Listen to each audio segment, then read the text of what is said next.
আজকের পর থেকে তুমি ঠকে গেছো বা তোমাকে কেউ ঠকিয়েছে, এই অনুভূতি যদি তোমার মনের মধ্যে আসে, তুমি তোমার প্রবলেম কোনো ব্যক্তিকে না জানিয়ে তুমি চেষ্টা করো কিভাবে তুমি একা হতে পারো ওই মুহূর্তটাতে।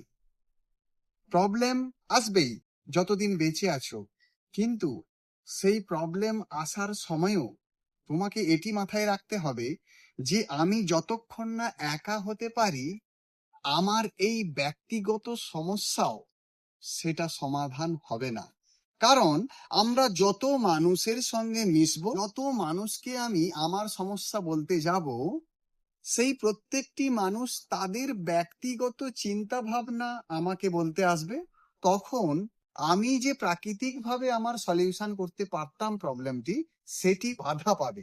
তাই আজকের পর থেকে যখনই গভীর কোনো সমস্যা হবে, সবকিছু ছেড়ে দিয়ে যতটা সম্ভব তুমি একা হয়ে যাও।